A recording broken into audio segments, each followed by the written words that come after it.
Hi, my name is Nolan Hack. I'm a black revolutionary from Los Angeles, California.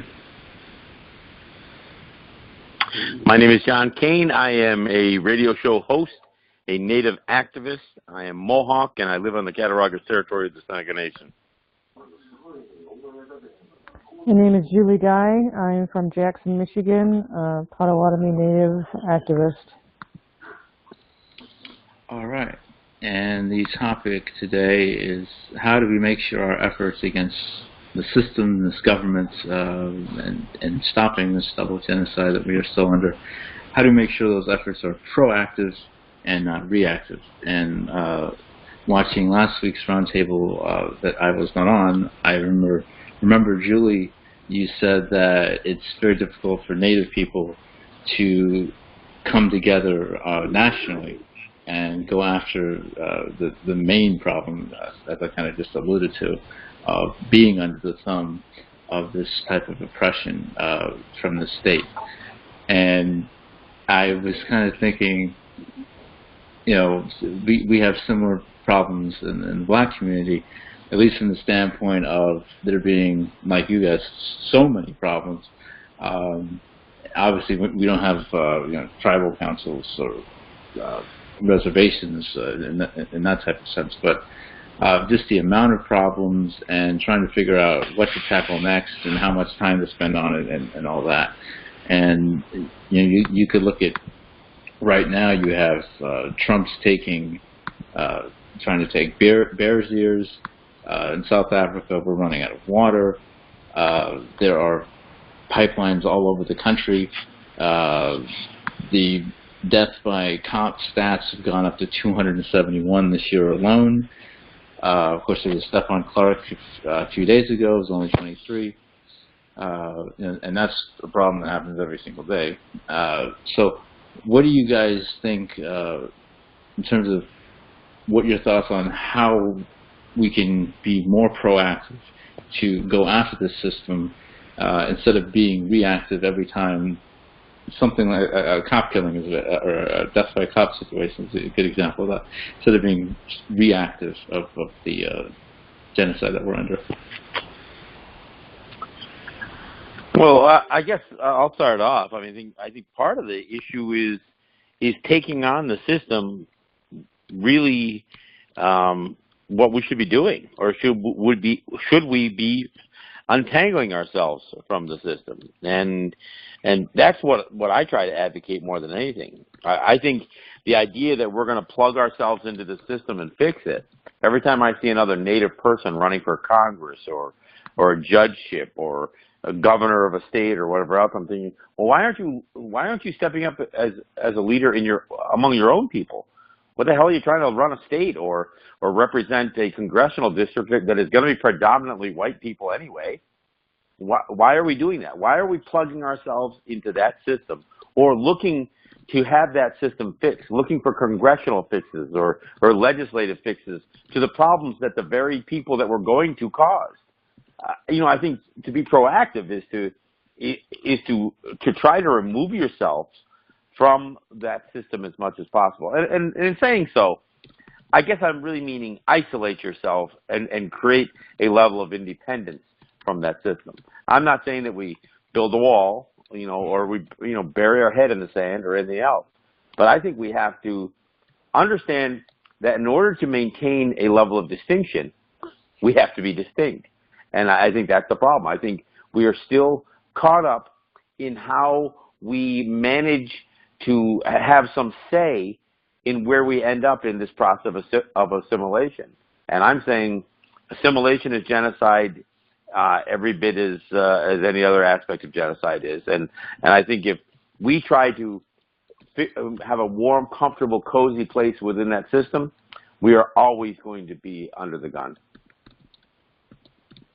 I can't argue with any of that. Julie, what are your first thoughts on the topic tonight? Yeah, I'm not so sure about a grand solution for all of it, because our whole setup is in this country is so messed up to begin with. I mean, we have each tribal government advocating and working on their own behalf of the mostly for the citizens that live on reservation, and we have the bulk of the Native people living off reservation in urban areas that, off on their own, that really don't take part in the tribal politics on the reserve. And then you have groups like the NCAI and other groups that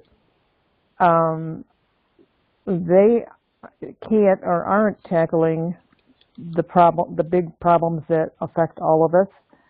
And when politics gets into the mix, a lot of times leaders will shy away from controversy and anything that will be in the media, which is not good for us. We need to draw attention to these huge problems like the missing and murdered Indigenous women. Yeah, I was literally just thinking about MMIW before we went on, and when I say attack the system, I mean attack it on the path to get rid of it. I don't mean try to work within it or get as many congressmen or women up in office as possible. I think I'm with both of y'all with that sentiment of trying to work within it. We've been trying that for a long time. That doesn't exactly work for us.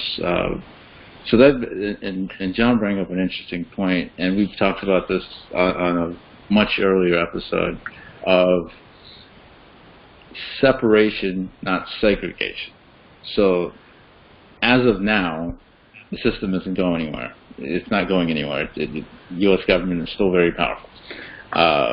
So until then, or just this idea could just be what it is permanently.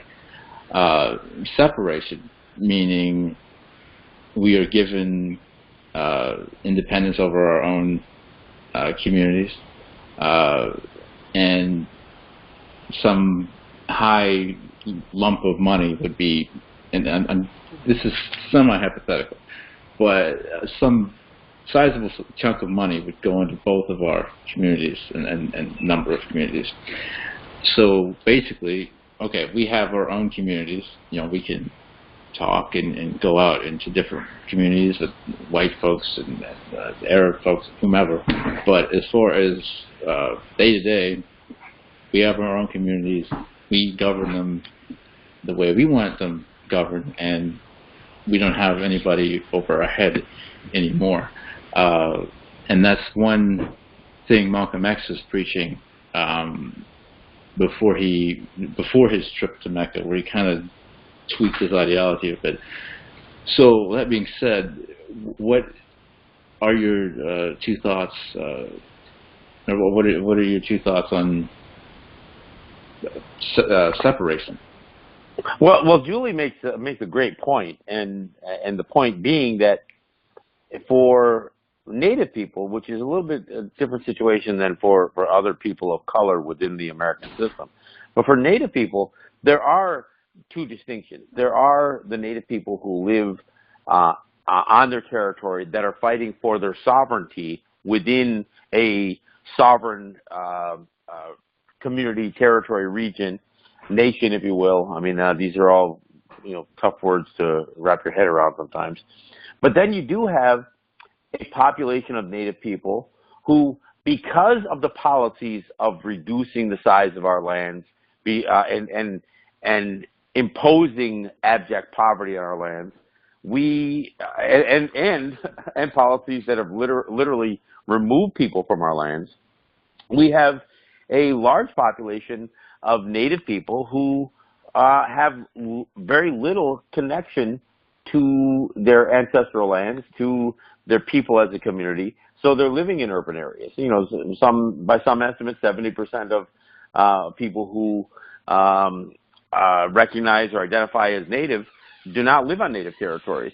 And you have to acknowledge that there's probably a different approach to how you deal with the systems of oppression when you live on a Native territory versus when you are, in a sea of millions of people in an urban environment. So I don't, like she said, there's not one solution, but there are an awful lot of dynamics in recognizing the problem. The tribal governments are oftentimes part of the problem, because I would argue that they don't necessarily serve their constituency that well, because they're oftentimes being manipulated by a whole barrage of white lawyers, lobbyists, and consultants who are trying to suggest how they can improve their relationship with the state and the federal government. NCAI and USED and some of the other national organizations that are supposed to bring Native people together oftentimes have to take the most watered down approach to and really address things to a minimum standard, so as not to take too strong a stance where some of the people that are a part of those organizations will feel that it's farther than they want to go. So we have a variety of problems, but I think looking at the Native population that do possess their land and do live in their native territories, I think the idea of that distinction and that sovereignty and that kind of stuff is a thing that we have to put a strong emphasis on. Now, if you're part of a Native population that is integrated into a diverse population, that the solutions to maintaining some level of distinction and autonomy is going to be completely different. But the one place I think where it all has a common ground has to do, and I know it sounds trite to say it, but education.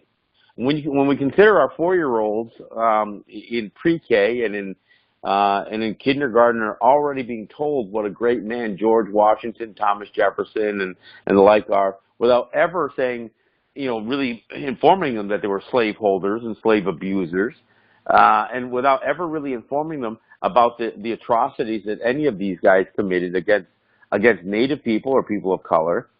And we barely address it as parents or grandparents or aunts and uncles. With our young kids, but we have to really start educating our kids young, not try to undo what years of indoctrination have done to them before we think that now they're ready to hear the truth. I don't know. I don't think we can wait that long. I think we have to push these issues and look. And if you live in a city, then maybe you need to push those school districts to have a little bit more of an open conversation on some of the the less attractive parts of their American history. But certainly within our own communities, we need to be much more proactive in terms of educating our people about the lack of foundation that the states have when they're trying to impose their will on us, the lack of foundation that the federal government has when they're trying to impose their will on us. And frankly, if we spent a little bit more time educating our people, we may not have that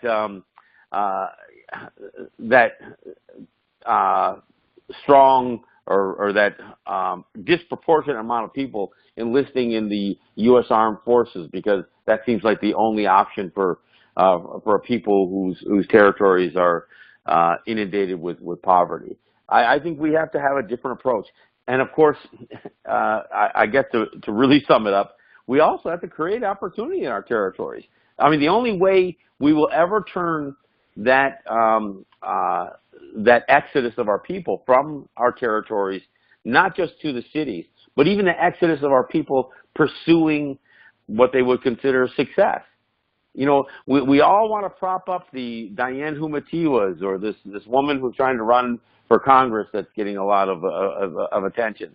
But those are all perfect examples of the people who are trying to make it off of our territories, out of our territories, and finding success within the outside dominant culture. And to the education part of that, you alluded to, John, and I will never say his name again, but the mass murderer of the Charleston, South Carolina church that killed 9 black people a few years ago, his sister was caught with weapons and a plan to do a similar thing. So that's what that skewed education can do, especially when you're talking about white folks on the opposite side of the coin, continuing the white supremacy.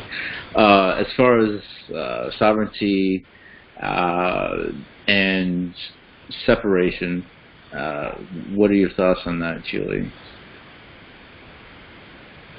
I think it all sounds good, but we've got so much diverse groups of tribes and different levels of assimilation, some more traditional, some not traditional at all.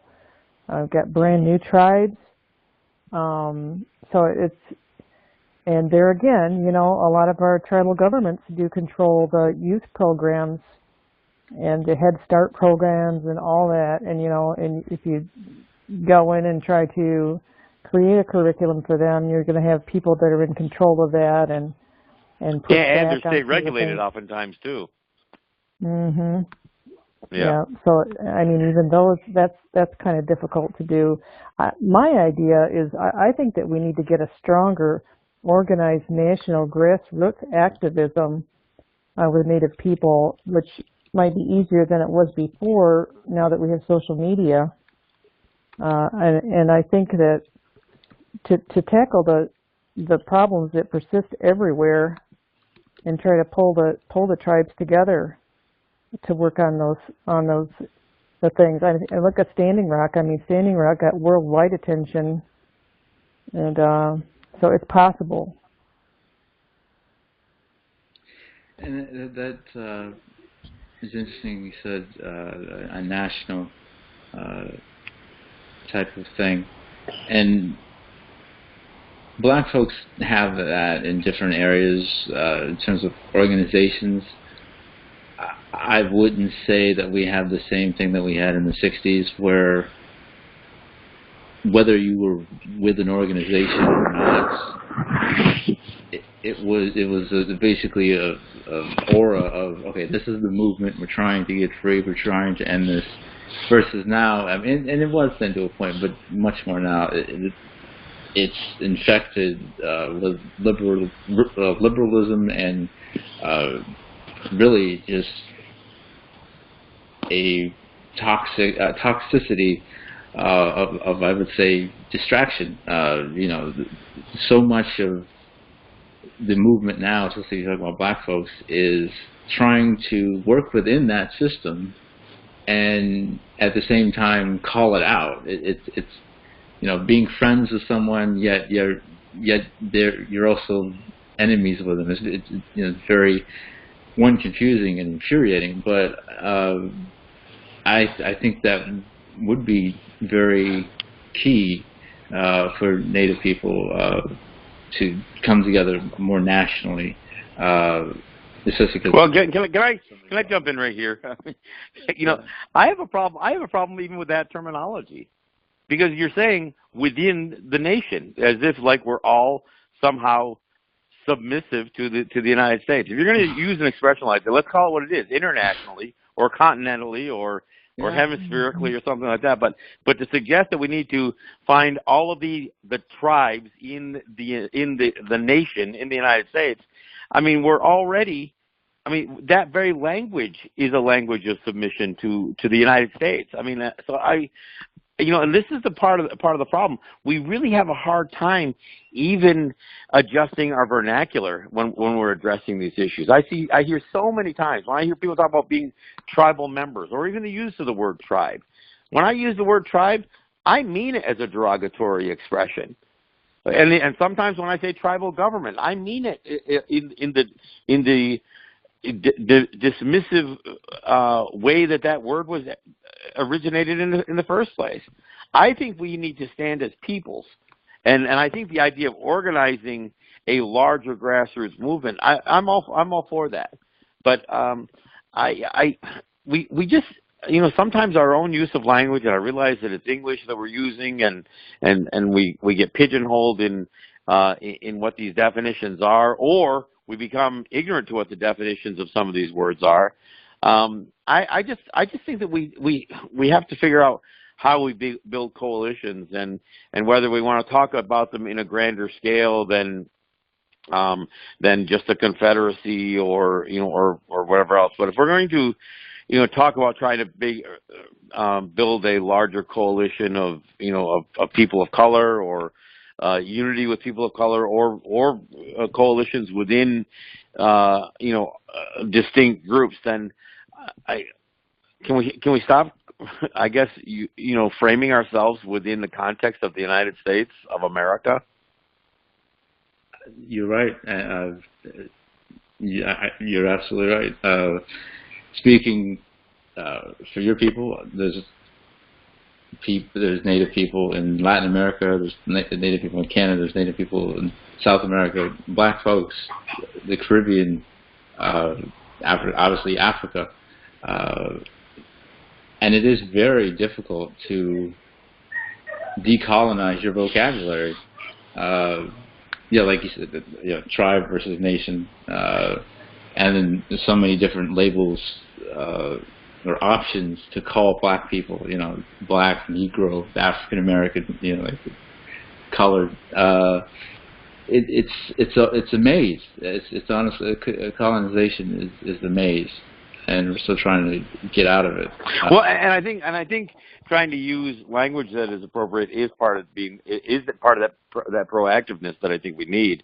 And I know it's real easy to sit down and call down everything that you see as being flawed, and I don't want to be that guy.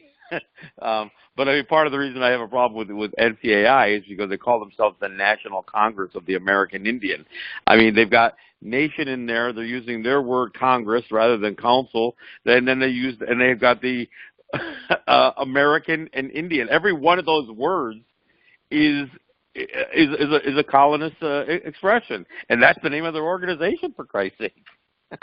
The number one museum for Black folks is the African American Museum, which we are not treated as Americans in this country, and there are 54 nations in Africa, yet it's the African American Museum. And the NMAI, the National Museum of the American Indian, and when I see that label American stuck in front of the misnomer Indian, it makes it sound like we've been owned. We've been mislabeled and then owned to boot. I mean, I'll say it. I mean, I use more benign expressions when I want to use a word to describe our people. Generally, if I'm going to use an English word, I just use something like native. I don't say Native American. I just use the word native. If I want to use a word that's from my language, I'll use ongwe. But I even cringe a little bit with this notion of nationhood, because it implies an allegiance to a government, oftentimes being manipulated or established or quote unquote federally recognized by the Interior Department. I prefer to refer to us as peoples, and if people want to, and I'll stick the word native in front of it if I need to show distinction between native peoples or other people of color. I mean, and I do that because it is more benign. It doesn't have some of the political and I mean specific dictionary definitions associated that talk about being a subgroup or having an allegiance, or some other thing that's implied with things like citizenship or nationhood or any of these other words. And and again, unfortunately, to talk generally, we are bound to use a language that we all understand. But I think we oftentimes demonstrate time and time again that maybe we don't really understand that language either. Yeah, and then it's hard to relearn relearn everything that's ingrained. Yeah. Yeah. Oh no, for years. I mean, decades. I mean, like I said, even today, we, guys like myself who I do consider myself an educator, I sometimes am hesitant to try to, inundate my 4-year-old grandkids with some of this information. I'm thinking, well, when is the right time? And I've 9 grandchildren now, and then as I look at the span that go from 2 years old to 14 years old, I'm just wondering if waiting wasn't a bad idea. Should I have started that conversation earlier with every one of my grandkids? And certainly with my own kids, you know, it was a little easier because we were obviously in the same house all the time. But you know, I don't know. We do find ourselves in a situation. The more we listen to the quote unquote national dialogue in the United States, we find ourselves framing our conversations within that within those very systems of oppression. Yeah, that's a quandary. I don't have children or grandchildren, so I can imagine how much of a quandary that is.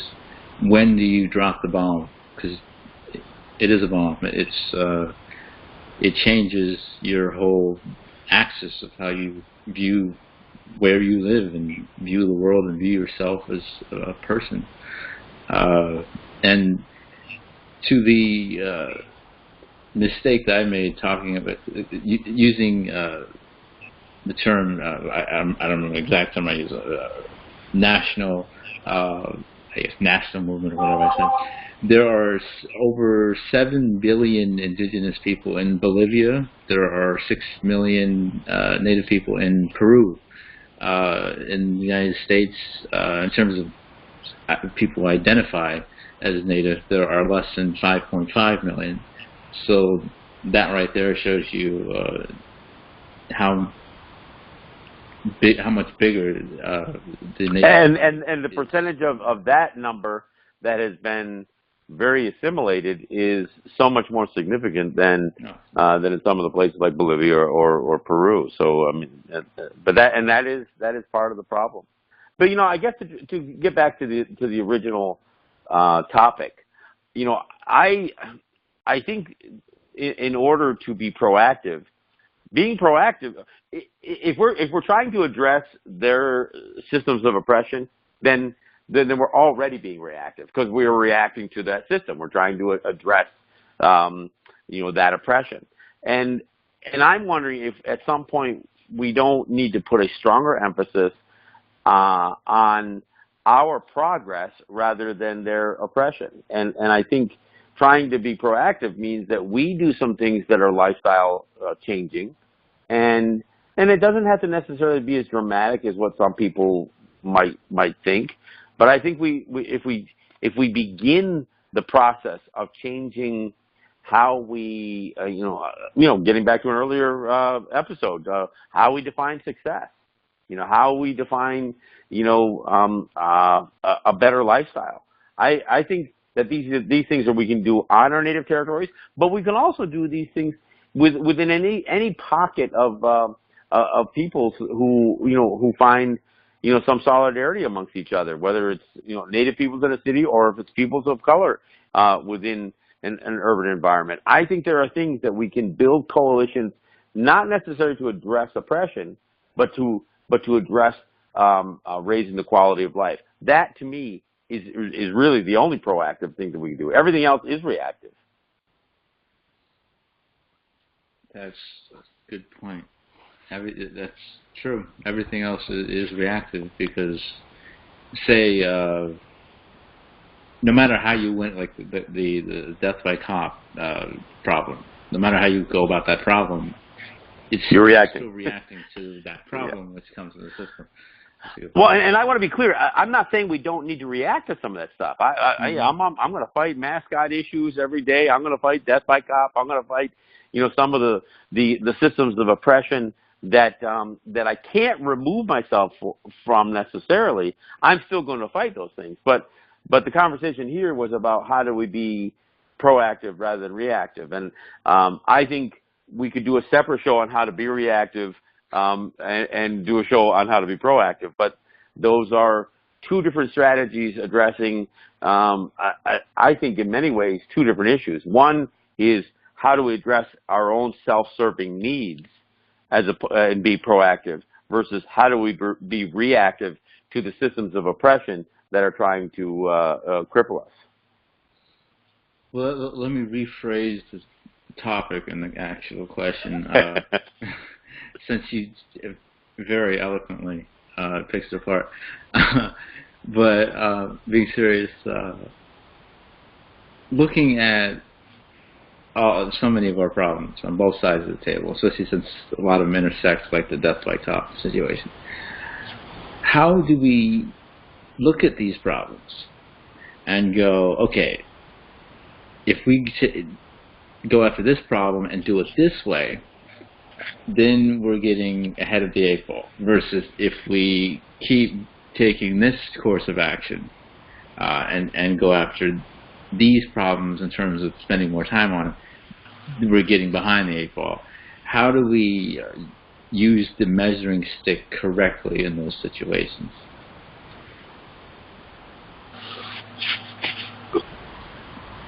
Well, on the death by cop thing, that's, there are many layers to that as well. And I think, when we as parents or grandparents or aunts and uncles have to educate ourselves and the young people coming up behind us to say, well, here's how you survive an interaction with a police officer.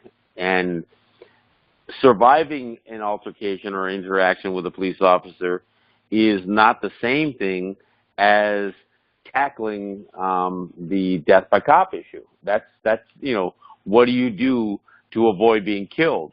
And I think there are two lessons. There are different lessons that need to be taught there. I think first and foremost, we have to know how to survive an altercation, how to survive in an interaction with police officers. But how do we change that relationship that we have with law enforcement, whether it's on territory, whether it's in urban areas or rural areas? I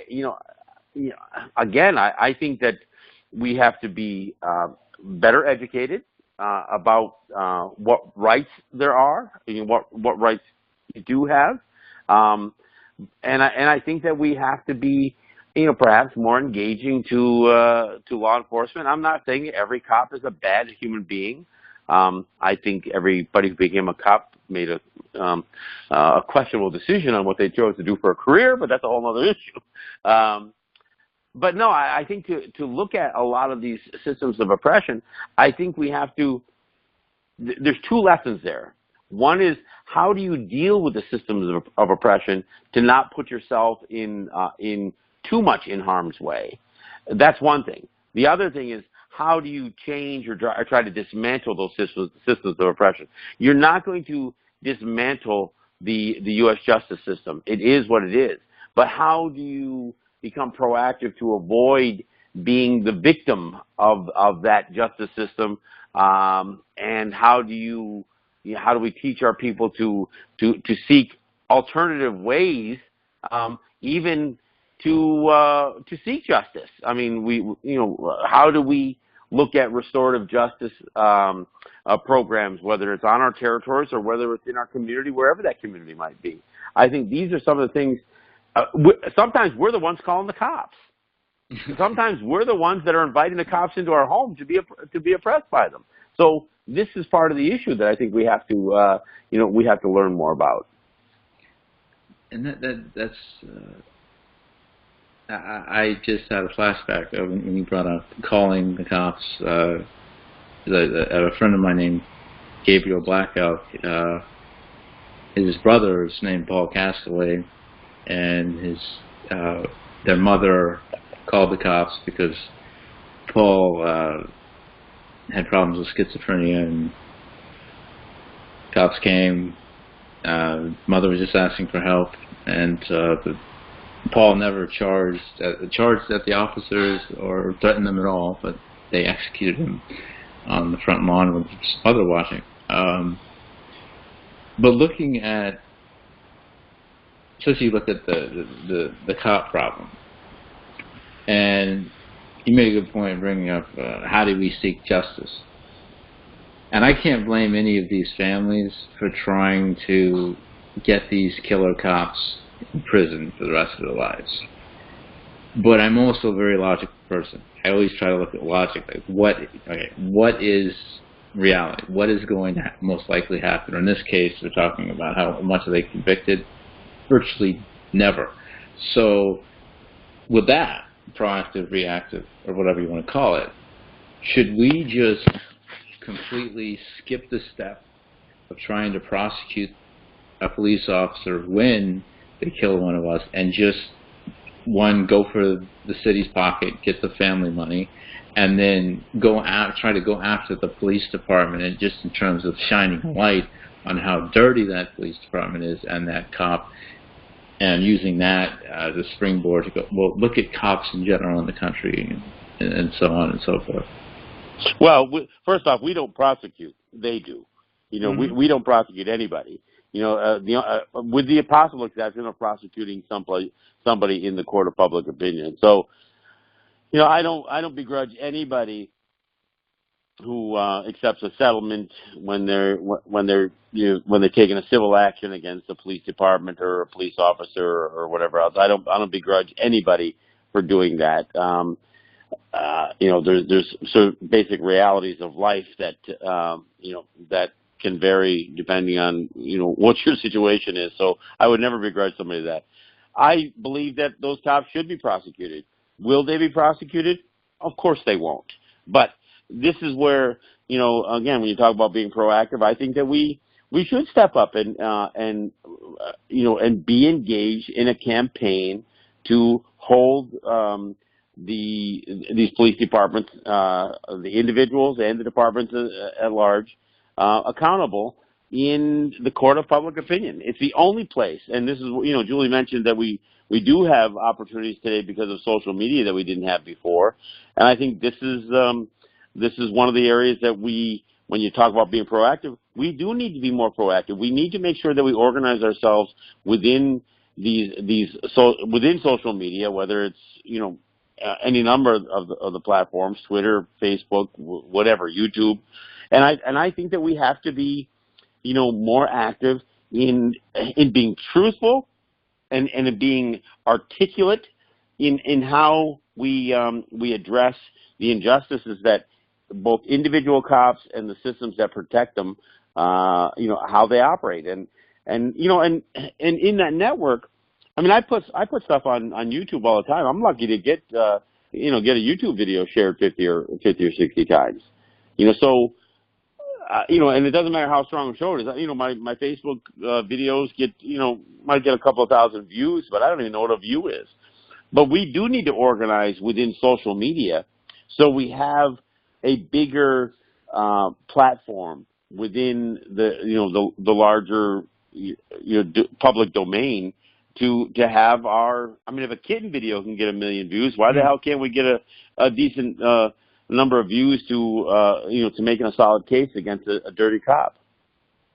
Yeah, I tweeted today that I just asked the question: how many Native people are anchors on major TV news? I can't name one. So social media is where it's going to have to be for Indigenous people at this point, and for most Black people, because even though we have a decent presence, that's loosely say decent presence on TV news, we're not really allowed to say much. And if we say anything, it's mostly defending the system. Julie, you always bring a good perspective and a unique perspective on the Native plight, especially talking about reservations and tribal sovereignty and problems on reservations. Looking at something like pipelines, mascot issues, which you're so involved in. And now it's the same question I guess I posed to John with the cop problem. How, I guess I'll ask, how should Native folks put their time into attacking these problems in terms of divvying it up? Like, with something like the pipelines, you have so many of these across the country, it's impossible to stop them all. Thankfully, the one in New Orleans, they've got an injunction against it for the time being. And then, of course, you have the mascot issue, this, that, and the other. So, I guess the same question to you on some of the many issues in Native communities, especially in reservations. Well, I could speak for the Michigan areas. We have different people that attack different problems, different organizations and groups that they reach out to other organizations and pull them in to help with situations like the Line 5 up under the Mackinac Straits. We've got a group that's actually 2 or 3 groups that are fighting that.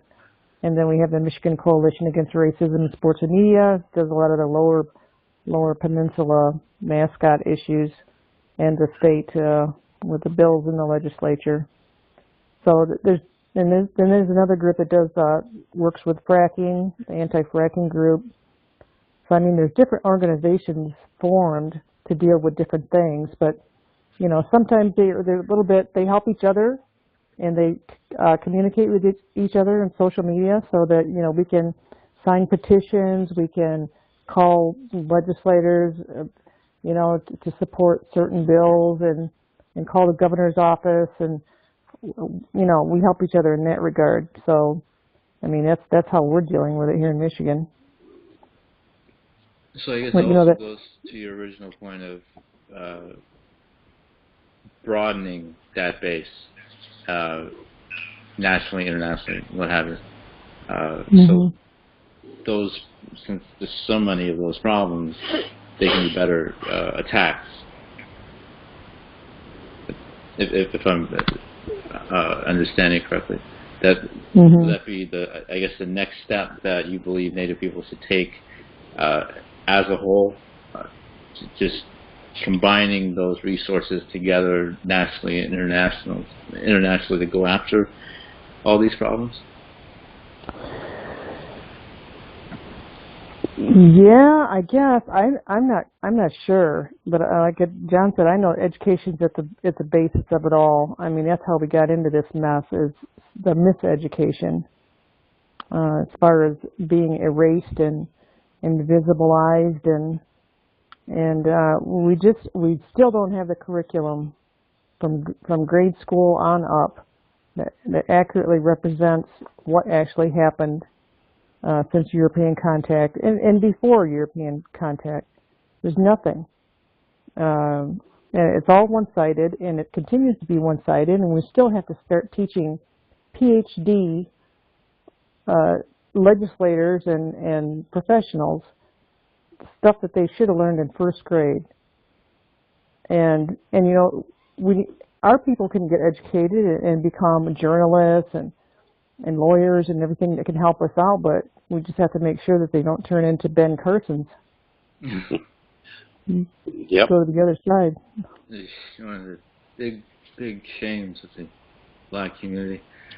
Just roasted. Well, you know, there was Charles Curtis. I often bring up Charles Curtis when people talk about the next Native person who is going to run for Congress or Senate or, you know, or whatever. Or wouldn't it be great if there was a Native American president? I hear that one all the time. Most people don't even know who Charles Curtis was. But Charles Curtis was, he was actually the vice president of the United States, and he's Kaw. He was Native, and he was one of the biggest sellouts that we've ever had. He did more to diminish the native land holdings in places like Nebraska and Oklahoma than anybody. And he was a congressman, a Republican congressman, a Republican senator, and vice president of the United States. I think to Calvin Coolidge. I mean, he was a terrible human being. So when we talk about Ben Carson, I would, I had my own problems with Barack Obama on many different levels. I mean, Keystone XL pipeline, or the Dakota Access Pipeline was his baby. It wasn't Donald Trump's baby. So I think these are some of the things that we have to be cognizant of. And like I said, when we talk about education, we really do. It's not just about telling history. It's about encouraging the creative mind and the critical thinking of the next generation coming up. Because I'm not mired in shame for what I didn't get done in my lifetime. I think the last couple of generations did accomplished a lot in terms of presenting this notion of native sovereignty and autonomy and standing up and fighting for for who we are, our distinction, and that kind of stuff. I mean, I look at the pictures, and I just saw one on Facebook just a little while ago of Haudenosaunee, who were gathering in the 1930s and the 1940s, and they were all wearing Plains Indian headdresses. I mean, we were already being so massaged and manipulated by Hollywood and by what America said a native person was, that we didn't even know the difference between a Gastoa and a Plains Indian headdress. We were imitating the Pan-Indian image that was being created for us. The very ones who were turning us into mascots, we were playing the role of mascots ourselves in the 30s and the 40s and the 50s. It wouldn't be until the 70s when this stronger generation of people started standing up for autonomy and distinction and said, "Hey, that's not us. That's not our that's not our dress. That's not our culture. That's the culture that we're being spoon-fed." So I think and I look back, one of the reasons that when we're battling the mascot issue, for instance, that it seems so intractable, is that many Native people, in the absence of having anything within the dominant society around us to draw to, we're drawn to a Washington Redskins or a Cleveland Indians or a Chicago Blackhawks. It was like we saw something in the dominant culture, although it was a poor representation of our identity. It represented some rough a connection to it, and it wasn't just children. I still see a lot of adults that don't have a problem putting a Chief Wahoo on their hat on themselves.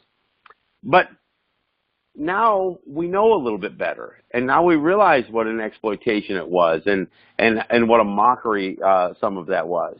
But we participated in that mockery, and I'm not saying it to condemn, necessarily condemn ourselves, but to say this is how we progressed already, and how we become more proactive. I don't think we're in a terrible, the trend is terrible.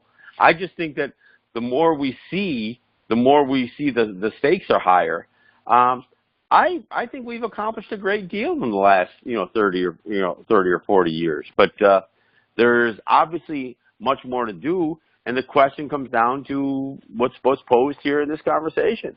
What are we really trying to accomplish, and what are the steps that we take to accomplish not just pushing back on oppression, but removing ourselves from those oppressive systems. And I think those are the challenges, and some of this stuff is not going to be on Julie and I. It's going to be on our kids and our grandkids, and the ones who come up behind us. But to me, being proactive is preparing them to be in a better place than we were when we started tackling these issues. I would agree with that. I guess whitewashing of ourselves and buying into what they feed us. I mean, we had the same thing done to us and bought it, especially in Hollywood, taking a lot of roles, roles, very anti-black roles, stereotypically anti-black, no understanding of the English language, no refinements, all that stuff. And even today, someone like Tyler Perry with those TV shows he had, to Meet the Browns and all that stuff, is awful. And you mentioned the sports teams again. I saw a tweet yesterday, and it's because Doug Williams is he's a black quarterback in the NFL. He went to Grambling State, which is the HBCU. And he won the Super Bowl. He was the first black quarterback to win the Super Bowl. The problem was, well, no one talks about this problem, but the problem was he was a black quarterback who won the Super Bowl with the Washington Redskins. And that's the biggest form of irony I think I've ever seen. And there's that intersection again of our two people being assimilated. And I haven't, outside of the activism circle that I have, but I haven't run into a person, who's a big sports fan and said, it's kind of messed up. Doug Williams, he was the first black quarterback, but then he did it with a slur on his chest and a horrible character. And the last team in the NFL to allow a black player on its team. That's true. That is very true. Not Washington did not have. That was the signs they carried. Keep Redskins white. How bizarre and absurd is that? Keep Redskins white. That's ridiculous. I saw I think it's probably still on NFL.com. It was an NFL.com video, and it was talking about Vince Lombardi. And the title of the video was something like how Vince Lombardi fought oppression and stood up for black people and stood up against oppression. And I remember, I'm like, wait a minute, he left Green Bay and then came back to coach Washington. Helping oppression, my goodness gracious. Yeah. Crazy irony of this country. But I do think it's very important because we all have limited time on this earth. And this has been a 5-century problem for both of us. And the power that white supremacy has is immeasurable. And it's all over the globe. Most of the globe is colonized. It's both of the Americas, Africa, you have Australia, New Zealand, and Asia as well. And you look at South America again. There are 22 million native people living in South America. No one knows or cares about that. 22 million, that's a sizable number. I mean, there's only about, 35 million black people in the United States? So that's a very sizable number.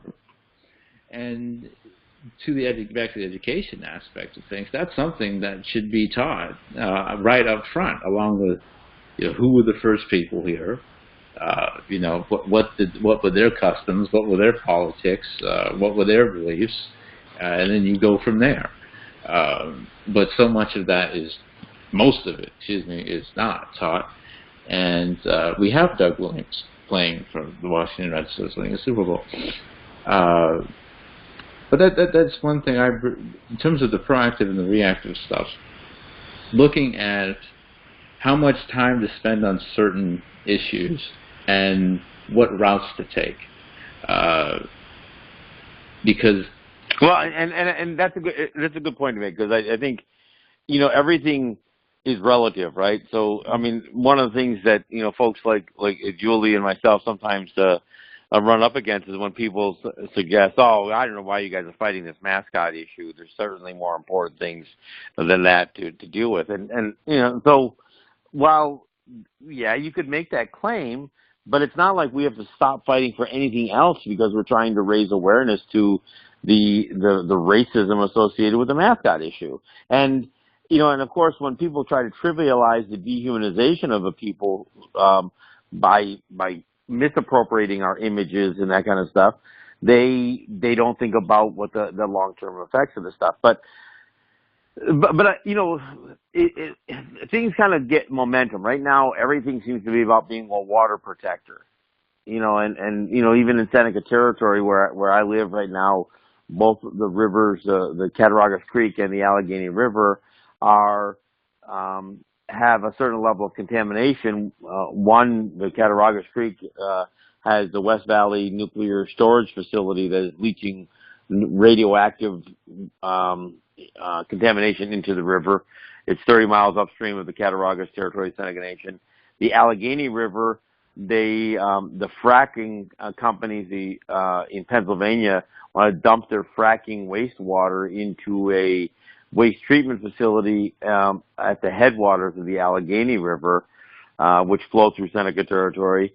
And of course, those treatment facilities can't treat fracking wastewater because the industry won't even tell them what's in it, so they don't even know what to treat it for. So, and it's easy for people to get excited. I mean, and I think that's one of the things that both Keystone and Dakota Access Pipeline helped raise the specter of being a water protector. But the problem that I have is if we pigeonhole ourselves into that narrower aspect, and it is as big as it is, it's still pretty narrow to say that I'm a water protector. If you're still not looking at protecting the air or the land or the sovereignty of our people, the show I'm going to do tomorrow, I'm going to talk about New York State trying to fine a Seneca licensed wholesaler $1.3 million for selling a native tobacco product. And he's a Seneca licensed wholesaler, a native tobacco product made with native grown tobacco, and him distributing it from one native territory to another. New York State's trying to fine him $1.3 million for that. And so this is the stuff we're still facing every single day. And it's fine to line up alongside a river and carry a sign, but we can't not address some of the other, battles that are, that are occurring, and these, violations of our sovereignty. So, we do have to prioritize sometimes, but we also have to make sure that our response is proportional to the crisis that represented by the challenges. And another issue, at least from our side of the table, this is I would say positive. The African Union just agreed that we would be trading more with each other within the continent of Africa, because I believe the intercontinental trade in Africa is only 16% of our trade, which is ridiculous. In Europe, it's like 60-some% or something. And I had a thought, because again, watching last week's episode and what you said, Julie, about forming a bigger coalition, broader base of Native people, would something like an African Union or an EU work with Native people internationally, or at least nationally in Canada, America, other South American countries as well? Is that possible? Does that seem like a good idea? That way, your own resources would be kept, better kept with you guys. Obviously, hard to do with America and Canada hanging over your head. But does that seem like a decent idea?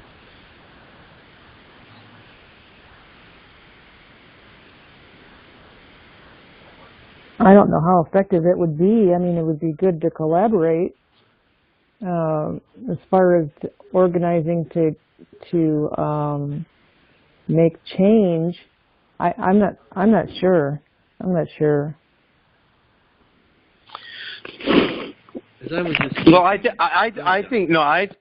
think having better trade agreements amongst Native peoples and Native territories, and I don't mean just goods but services as well. I mean, we have challenges with substance abuse issues, and some territories have created better environments and better treatment centers than others, and I think trying to not only collaborate in terms of perhaps having some of our people seek treatment in territories that have better success rates, or sharing their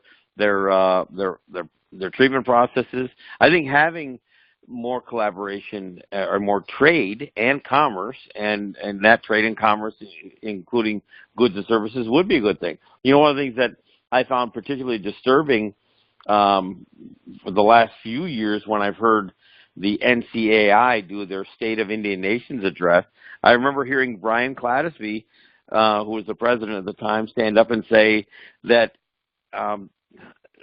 the 20% of the United States energy resources are on native lands. And so I let that sink in for a little bit. He actually referred to the energy resources on our lands as the United States, that it was 20% of the United States energy, like it was already theirs, but it's on our land. So we're entitled to some money for that or something like that.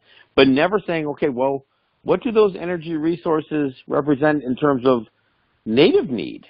It would represent, probably 300 or 400% of our energy needs, and we don't need to.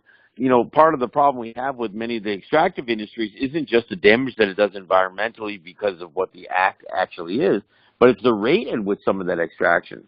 Look, we could look at some of those energy resources and even some of those extractive industry resources and put a stronger emphasis on not selling them off to the United States or foreign, multinational corporations, but how do we make sure that we get more value added benefit within our own peoples for any number of things that can be associated with goods and services, whether it's agricultural products, whether it's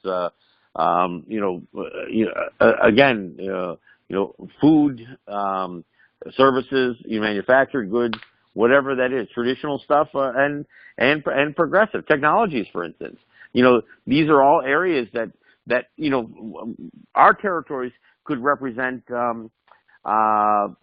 medical tourism, because there are people who travel to the Caribbean or to Indonesia to get or even Israel to get medical procedures done that are not approved in the United States or refined in the United States, and they have to turn a trip abroad into the pursuit of medical treatment.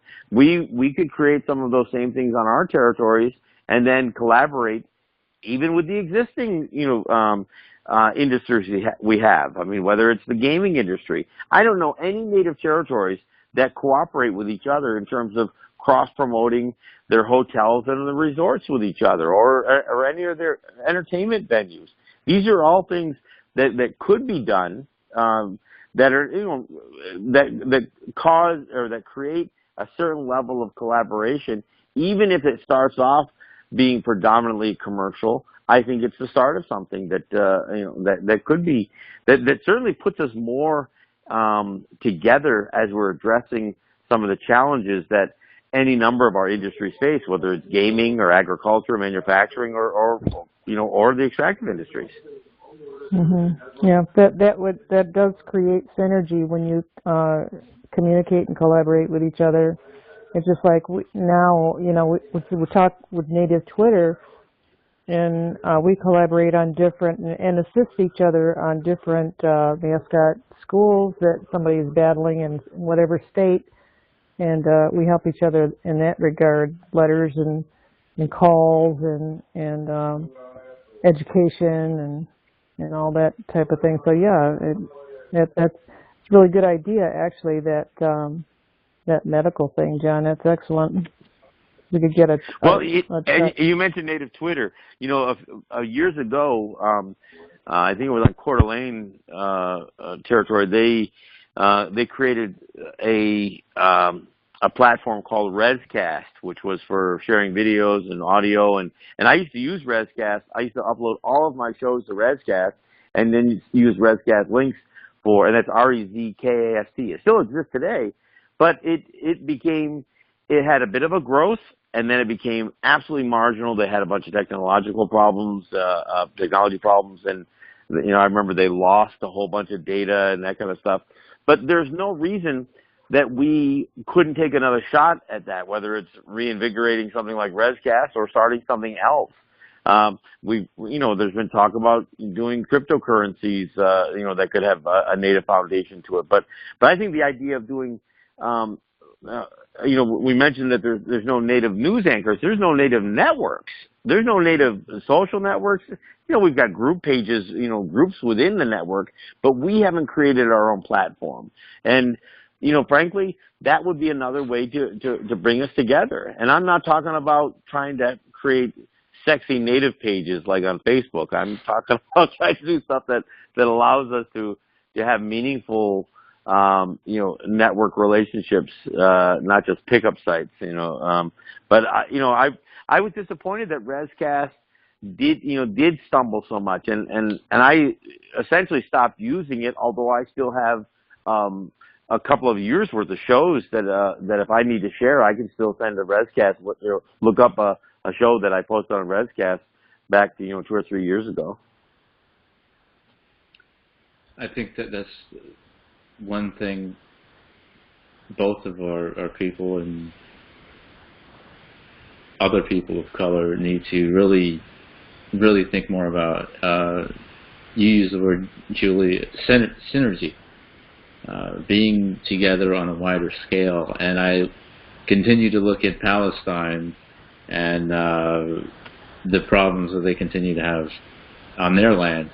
And I keep looking at both of our people here. It's like there's no reason why Black and Indigenous folks should not be on the phone, on Skype, on Twitter, aligning with them. And we have, to a very small part, there was a little Black and Palestinian solidarity musically about a year ago. But stuff like that, we really need to think more about it and be more proactive about creating and widening.